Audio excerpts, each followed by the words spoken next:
Welcome back everyone, my name is Sagar and we are back here with another video. तो आज है day 93 हमारी problem of the day series का। और start करने से पहले फटाफट ये देखते हैं हमारी DSA repository. So we are building the largest DSA solution repository together. तो यार आप इसको स्टार मार्क कर लेना क्योंकि सिर्फ आपका ही फायदा होगा। इसको प्रमोशन करने से मेरे को कोई भी पैसे नहीं मिलेंगे। तो आपका फायदा इसमें कैसे होगा? सबसे पहला रीजन, इसमें वो काफ़ी सारे सोल्यूशन मिल जाएंगे जिसमें जो भी आपकी डीएसए की प्रॉब्लम होती है उनके। तो या तो लीड कोड से हो या फिर जीएफजी या इंटरओबिट।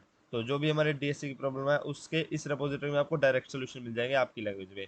तो सबसे पहले आपको करना क्या है, इस पेज पे आ जाना और ये आपका लिंक आपको डिस्क्रिप्शन में मिल जाएगा और स्टार मार्क कर लेना। और यहाँ पे आगे सबसे नीचे आ जाना, यहाँ पे readme dot M D file होगी, इसमें पूरा प्रोसीजर लिखा होगा आपको अपना सोल्यूशन कैसे फाइंड करना है। तो एक बार इसको जरूर रीड कर लेना। और इसका दूसरा रीजन क्या है आपके स्टार मार्क करने का, ये आपके लिए काफ़ी अच्छा मौका होने वाला है ओपन सोर्स में कंट्रीब्यूट करने का। तो सबसे पहले यार आप इसको करना क्या है, आपने ये वाली contributing dot M D file होगी इस पर क्लिक करना, इसको रीड कर लेना।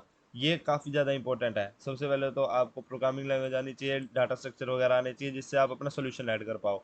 और फिर आपको पुल रिक्वेस्ट करते टाइम ये चीज़ का जरूर ध्यान रखना है। तो ये वाला सेक्शन यार जरूर से जरूर रीड कर लेना जिससे आपको पता लग जाए कि आपने अपना सोल्यूशन ऐड कैसे करना है। तो बस यार जाके अपना अब कोड इसमें कंट्रीब्यूट करो। अगर आपके पास कोई भी सोल्यूशन पड़ा हुआ है तो आप इस रिपोजिटरी में कंट्रीब्यूट कर सकते हो। और पब्लिक वाला कोड आपका काफ़ी सारे लोग यूज़ कर रहे होंगे और आपको पब्लिक में अप्रिसिएशन भी मिलेगी। और हमारे पास यहाँ पे ऑलरेडी काफ़ी सारे कंट्रीब्यूटर्स नए नए कोड ला रहे हैं डेली। तो अब आज के क्वेश्चन की बात करते हैं, मॉडिफाइड नंबर एंड क्वेरीज। तो यार ये भी बिल्कुल इजी क्वेश्चन है। अगर आप हमारी पीओटीडी सीरीज को फॉलो कर रहे होगे तो आपको ये क्वेश्चन अपने आप सॉल्व हो गया होगा, आपसे ये बन गया होगा क्वेश्चन। तो ये क्वेश्चन है हमारा सीव के ऊपर और सीव के क्वेश्चन हमने ऑलरेडी काफ़ी बार करे हुए हैं। तो सबसे पहले ये क्वेश्चन पढ़ते हैं, find the sum of all the numbers between the range L and R. तो हमें एक रेंज गिवन है inclusive, where each number is represented by the sum of its prime factors. तो हमारे पास एक नंबर है एक्स, तो उसको हम कैसे रिप्रेजेंट करेंगे? अगर एक्स है हमारे पास तो उसके हमको प्राइम फैक्टर्स निकालने हैं, एक्स से छोटे वाले सारे। तो वो उसमें वो एक्स भी हो सकता है, ठीक है। जैसे वन है तो वन का प्राइम फैक्टर वन है, टू है तो टू का प्राइम फैक्टर टू है। तो वन से टू तक कितने नंबर है? तो यार ये बिल्कुल सिंपल क्वेश्चन है, एल एल एन आर। तो एल से आर तक हम सबके नंबर लेने हैं और एक नंबर के साथ हम वो करना क्या है, एक नंबर आया उसके सारे प्राइम फैक्टर निकाल लो। जैसे सिक्स है, सपोज करो ये हमारे पास सिक्स आया, रेंज है हमारी टू से सिक्स, पहले टू का करेंगे फिर थ्री का फिर फोर का फिर फाइव का फिर सिक्स आया। तो सिक्स के लिए हम क्या करेंगे, सिक्स के प्राइम फैक्टर टू थ्री, और तो कुछ नहीं है। तो टू और थ्री इन दोनों को ऐड कर देंगे और टू और थ्री हो गया फाइव। तो ठीक है, सबसे पहले हम वन वन से स्टार्ट करके देखते हैं। वन के लिए क्या आएगा, वन का प्राइम फैक्टर कौन है, वन। ठीक है, और तो कोई नहीं है। टू का प्राइम फैक्टर कौन है, टू का प्राइम फैक्टर टू ही है, तो उसको भी काउंट करना है जो वो नंबर खुद होगा, अगर वो प्राइम फैक्टर है तो उसको भी करेंगे। और उसके बाद थ्री, तो थ्री का प्राइम फैक्टर कौन है, थ्री का प्राइम फैक्टर बस थ्री ही है। तो वन के लिए सिर्फ हमने वन लेना है और किसी के लिए भी हमने वन नहीं लेना। तो इसके बाद फोर आया, तो फोर का प्राइम फैक्टर कौन है, टू। अब इसके बाद फाइव आया, तो प्राइम फाइव का प्राइम प्राइम फैक्टर सिर्फ फाइव ही है। और फिर सिक्स आया तो सिक्स के प्राइम फैक्टर टू और थ्री है। तो इसमें से सारों में से टोटल वैल्यूज़ कितनी आ गई, one, two, three, two, five और फिर फाइव। तो हमने इन सभी वैल्यूज़ को ऐड कर देना और हमारा फाइनल रिजल्ट क्या आएगा, टेन और फिफ्टीन और थ्री, एटीन आना चाहिए। हाँ, हमारा एटीन ही आंसर आ रहा है। तो बस हमको यही करना है। इसमें यार सबसे इंपॉर्टेंट है प्राइम फैक्टर निकालने। और हम वन से सिक्स तक अपने लो से हाई रेंज तक तो हम इटरेट कर ही लेंगे, वो हम नॉर्मली लिख देते हैं, while low is less than equal to right, left is less than equal to right, और हमने हर टाइम लो प्लस प्लस करना है। और इसके अंदर जो भी हमारे काउंट आएगा वो भी ऐड करना है। तो हमारा फाइनल रिजल्ट में आंसर लिख देते हैं जो ज़ीरो होगा। और हर टाइम हमने कुछ करंट करंट क्या कहते हैं काउंट निकालना है और उसको हमने ऐड कर देना है अपने आंसर के अंदर, प्लस इक्वल टू करंट, ठीक है। और अब ये करंट कैसे निकालेंगे, तो फाइंड करंट, और ये फाइंड करंट, करंट क्या है, current is sum of prime factors of this L. तो हमारे पास लो लेके चलेंगे, हमारा ये जो नंबर होगा और उसी को हम सम निकालेंगे, उसको हम करंट में स्टोर कराएंगे। जैसे ये सिक्स था तो सिक्स के प्राइम फैक्टर का सम हमारे पास फाइव आया, तो करंट में अभी फाइव होगा और अपने टोटल सम के अंदर हम वो फाइव ऐड कर देंगे और फिर लास्ट में रिटर्न कराएंगे, रिटर्न आंसर। तो यार हमारे पास एफिशिएंट तरीका क्या हो सकता है हमारा, ये हर हर एक नंबर के प्राइम फैक्टर्स निकालने का। तो बस हमारा मेन प्रॉब्लम नहीं है, आपको ये यहाँ तक तो ये समझ आ गया, ये बिल्कुल ब्रूट फोर्स है। तो इसके आगे यार ऑप्टिमाइज तरीका हमारे पास प्राइम फैक्टर निकालने का, जब भी प्राइम की बात आए ना जब भी, तो यार आपके दिमाग में ये चीज़ बिठा लो, सीव है एक हमारे पास सीव ऑफ एराटोस्थेनिस होती है, वो हमारे पास बहुत ज़्यादा एफिशिएंट तरीका होता है प्राइम फैक्टर्स निकालने का। तो एक बार पहले वो समझ लेते हैं। यहाँ पे लिखो सीव ऑफ एराटोस्थेनिस, एंड ये जीएफजी का आर्टिकल यहाँ से पढ़ लेना। देखो, तो सबसे पहले बताता हूँ कि सीव क्या होती है। तो हम बनाते हैं एक बुलियन एरे। तो हम यहाँ पे एक बुलियन एरे बनाएंगे जिसको हम कह देंगे सीव, या फिर प्राइम कह देते हैं, इज प्राइम। तो इस बुलियन एरे के अंदर हम सबसे पहले रखते हैं क्या, हर एक इंडेक्स पे जो जैसे इंडेक्स होगा, इंडेक्स है हमारा 1, तो हम इसके अंदर वैल्यू क्या रखेंगे, 1 इंडेक्स हमारा ट्रू है या फॉल्स है। ट्रू है मतलब वो प्राइम है, फॉल्स है मतलब वो प्राइम नहीं है। तो न्यू बुलियन एरे, और इसमें आएगा राइट प्लस 1, क्योंकि टोटल एलिमेंट्स हमारे पास कितने हो सकते हैं, राइट है हमारी वैल्यू।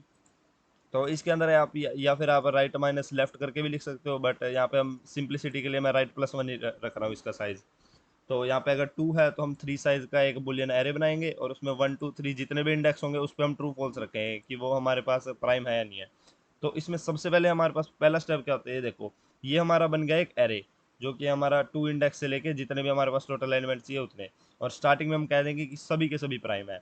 तो arrays dot fill is prime वाला एरे हमने ट्रू कर दिया। मतलब अब ने स्टार्टिंग में कह दिया कि ये जितने भी हमारे पास सारे नंबर्स हैं वो सभी के सभी प्राइम है, और अब हम इनको हटाना स्टार्ट करेंगे। तो हटाएंगे कैसे, सबसे पहले इसमें प्रोसीजर क्या होता है, हम सबसे पहले पहला एलिमेंट लेंगे, 1 हमारे पास प्राइम होता है, हम उसको छोड़ देंगे, 1 हम 1 को हम नहीं काउंट करेंगे। तो सबसे पहले हम चेक करेंगे, हम 2 से स्टार्ट करेंगे, क्योंकि 2 हमारे पास प्राइम होता है। और हमने आगे क्या करेंगे, इसमें पहला स्टेप है, हम एक एलिमेंट लेंगे, उसके आगे जितने भी सारे उसके मल्टीपल है ना वो फॉल्स कर देंगे, क्योंकि अगर वो नंबर किसी को मल्टीप्लाई कर रहे हैं तो वो प्राइम नहीं हो सकते। तो 2, उसके बाद 4, 4 प्राइम नहीं हो सकता, 6 नहीं हो सकता, 8 10 12 14 16, जितने भी हमारे पास पूरी रेंज में एलिमेंट्स होंगे उन सबको हम फॉल्स कर देंगे। तो इसका मतलब है हमने एक एक करके एलिमेंट उठाने हैं। सबसे पहले हम 2 पे आएंगे, फिर उसके मल्टीपल फोल्स करेंगे, फिर 3 पे आएंगे, फिर 3 के मल्टीपल फोल्स करेंगे, फिर 4 पे आएंगे, 4 हमारा ऑलरेडी फोल्स है तो 4 को नहीं छेड़ेंगे। तो उसके बाद 5 पे आएंगे, 5 के मल्टीपल फोर्स करेंगे, 6 हमारा ऑलरेडी फोल्स हो चुका है, फिर 7 पे आएंगे, 7 का मल्टीपल फोर्स करेंगे। तो एक एक करके पहले हमने सब में ट्रेवर्स करना है, ठीक है। तो इंट आई इक्वल टू 2 से स्टार्ट करना है, आर पे एंड करेंगे। इक्वल टू इसलिए रखा है क्योंकि हमने बुलियन एरे का साइज हमने आर प्लस 1 बनाया है। तो इसके अंदर हमने करना क्या है, अगर हमारा कोई भी एलिमेंट हमारा ऑलरेडी प्राइम है, तो देखो 2 हमारा प्राइम है, अभी तो स्टार्टिंग में सभी ट्रू है। तो इज प्राइम हमारा ये आई आई अभी 2 है तो ये प्राइम है। तो इसके अंदर हम क्या करेंगे, एक लूप चलाएंगे, 2 के सारे मल्टीपल अपने फोल्स करने हैं। तो 2 के बाद 4 6 8 10 सारे फोल्स करने हैं, तो इसके लिए अलग लूप चलेगा।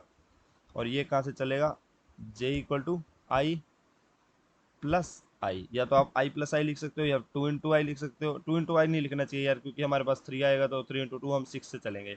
या तो आप आई प्लस आई लिख सकते हो या फिर आई इंटू आई लिख सकते हो, वो कोई भी फर्क नहीं पड़ने वाला। तो J should be less than equal to R, and J plus equal to, हमें क्या लिखना चाहिए यहाँ पे, आई।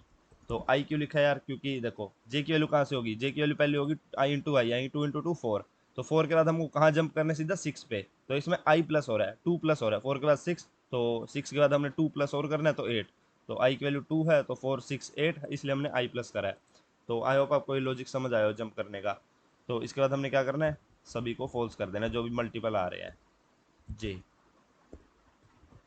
तो ये चीज़ सीख है हमने, हर एक एलिमेंट जो भी आई का मल्टीपल है, इस लूप में सारे आई के मल्टीपल आएंगे, वो हमने सारे फोल्स कर दिए। तो बस ऐसे ही पहले हमारी 2 की बारी आएगी, आई की वैल्यू 2 थी तो 2 के मल्टीपल फोर्स कर दिए। फिर हमारा आई प्लस प्लस हो जाएगा, तो 3 पे आए, अभी 3 प्राइम है तो 3 के सारे मल्टीपल भी फोर्स कर दो, 3 9 6 ऑलरेडी होएगा, तो 3 9 12 जो भी हमारे पास आएंगे। उसके बाद हमारे पास 4 की बारी आएगी, आई वो 4 होएगा आई। तो हमने देखा 4 तो हमारे पास ऑलरेडी प्राइम फॉल्स पड़ा है, तो 4 को नहीं छेड़ेंगे। फिर 5 की बारी आई, फिर 5 के मल्टीपल फोर्स करे। तो ऐसे ऐसे करके हम सारे मल्टीपल्स फोल्स करते जाएंगे। और अब इस एरे के अंदर हमारे पास 0 से लेके आर तक हमारे पास सभी इंडेक्स हैं, और सभी पे हमको पता है कि हमारा ये प्राइम है या नहीं है। तो ठीक है, इसके बाद हमने इसी चीज़ को यूज़ कर लेना है। जब हम किसी कैरेक्टर के प्राइम फैक्टर निकालने हैं तो हम इसी एरे में ट्रेवर्स कर लेंगे कि वो एलिमेंट हमारा प्राइम है और डिवाइड कर रहा है, दोनों कंडीशन सेटिस्फाई होनी चाहिए।